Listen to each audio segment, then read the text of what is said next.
Salut à tous, les meux, c'est Hugba. Je vous souhaite la bienvenue sur une première vidéo concernant l'implantation du Nora dans Wikora 2, partie extérieure. Vous avez certainement utilisé Wikora depuis des années ou depuis quelques jours, depuis quelques secondes après l'avoir téléchargé et vous vous posez la question comment importer une aura existante sur Internet. Quel que soit l'aspect, quelle que soit la classe, vous avez la possibilité de trouver des auras sur Internet.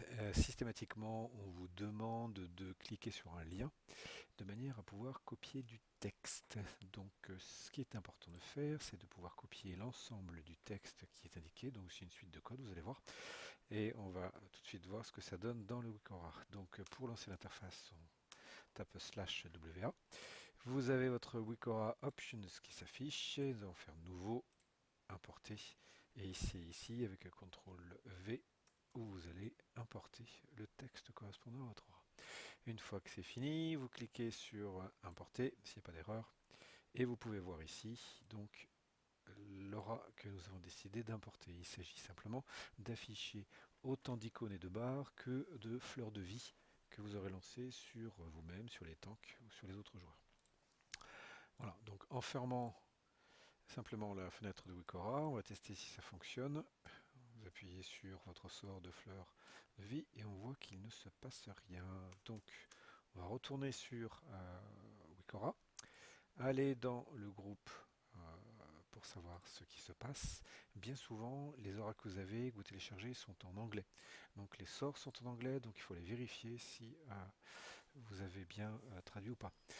Donc pour cela, on va aller dans la partie déclencheur, puisque la partie déclencheur est la condition qui est vérifiée, c'est-à-dire la présence d'une aura sur un joueur et pour quel type d'aura, donc le sort. Et là on voit effectivement que le sort qui a été saisi est en anglais, donc on va simplement changer ça en français pour fleur de vie. Voilà, il a été repéré comme existant, ça devrait fonctionner.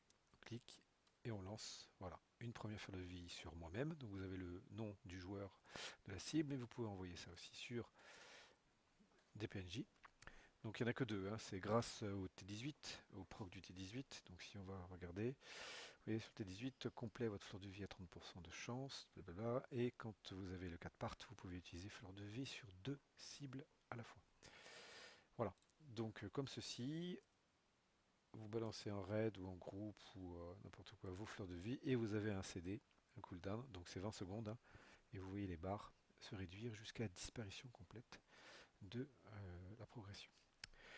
Pour cet add-on, pour cette aura, moi personnellement j'ai choisi de le modifier complètement, de prendre une icône et on les voit ici. Vous les voyez ici, donc de manière à ce que cela représente et ça corresponde au graphisme que j'ai décidé pour mon interface. Donc vous avez d'autres sorts. Voilà, donc moi j'ai des carrés avec des timers et voilà.